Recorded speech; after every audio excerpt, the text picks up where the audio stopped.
Hey everyone, thanks for tuning in. My name's Olivia and on this channel I share all of these things that I love, mostly food and some hair care and some beauty. Today's video we're making tacos. But not just any tacos, we're making slow cooked pulled pork carnitas. Carnitas is a Mexican dish. It translates to little pieces of meat that have been braised and are very tender. When I say slow cooked, I mean really slow cooked.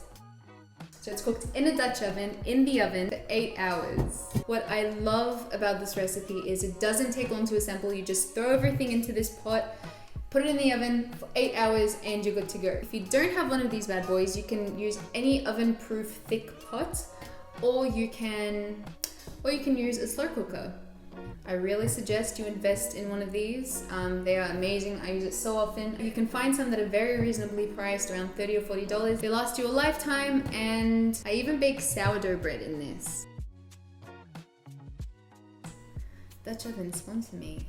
What's special about this recipe is that it calls for Coca-Cola and orange juice. That combo with pork meat is just magic. Don't be afraid of using these flavors together. It's so good. It's got this nice, sweet, tangy flavor. Works so well. You can find the full recipe down below in the description. If you have any remarks or questions, you can let me know down below in the comment section, or you can message me on Instagram and I'll leave the link down below to that. Let's talk ingredients. I used a 2 kilogram piece of boneless pork shoulder. You can use any big piece of pork that is not too fatty, because this is going to be cooking in the oven for quite some time, so you don't want too much fat being released. For spices, I used fresh garlic, oregano, cumin, bay leaves, fresh chili, salt, pepper. You can use dry chili if you want. And for the liquid, I used orange juice, lime juice, apples, Granny Smith apples, and the first step was the spice rub, and I just mixed all the spices in a little bowl.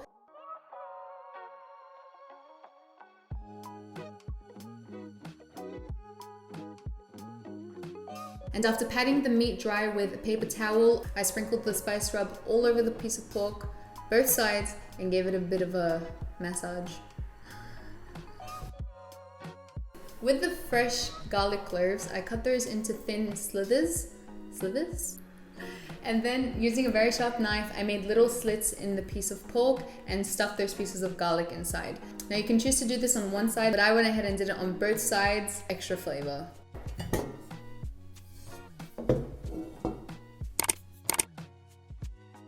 And next comes a simple assembly where you just chuck everything into the pot.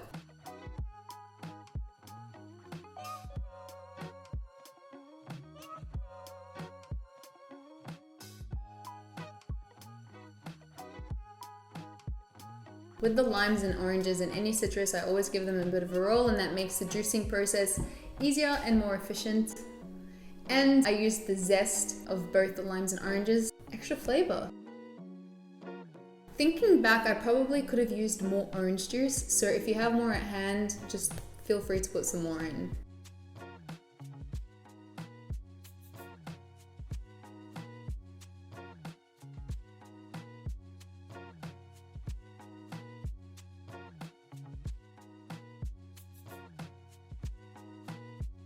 And that's all the prep done. I've put the pot in the oven for 8 hours in total. Now, if you plan on eating this the same day, then you're gonna wanna make sure that you've got the pot in the oven by morning. So you can prep this in the morning, or you can even prep it the night before so that it's ready to go in the oven the next day. After the first 2 hours, I took it out of the oven, gave it a bit of a basting. So I took a big spoon and started pouring some of that juice back onto the pork. At the 6 hour mark, oh, it smelled incredible. It was already falling apart, but I left it in for another 2 hours. And then at the 8 hour mark, the juices had reduced. It just smelled incredible. I let the meat cool down a bit before I transferred it onto a tray and started shredding it with 2 forks. It was already falling apart.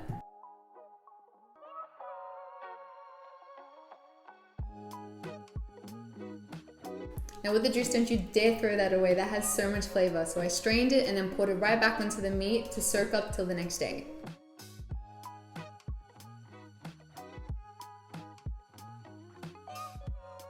Moving on to the next day, I packed some of that meat in freezer safe bags to leave for another rainy day. So whenever I feel like tacos and nachos, I've got something in the freezer that I can pull up.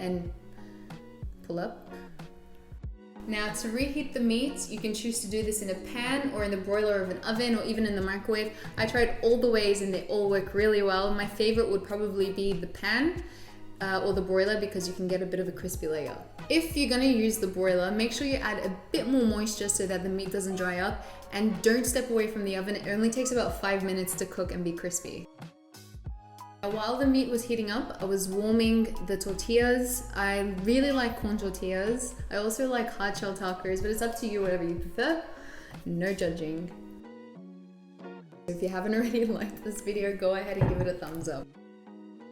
And that's taco night sorted. You can choose to put whatever toppings you like. I went for guacamole and slaw. I also recorded a video on how I made the guacamole. I'm gonna put the link up above and go check that out. It's really simple. I also made a quick slaw and I left the recipe down below in the description. Give it a go if you'd like to.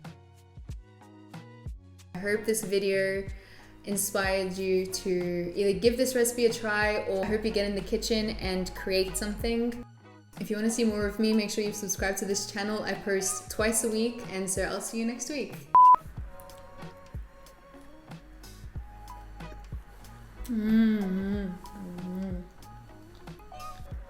So juicy. So juicy.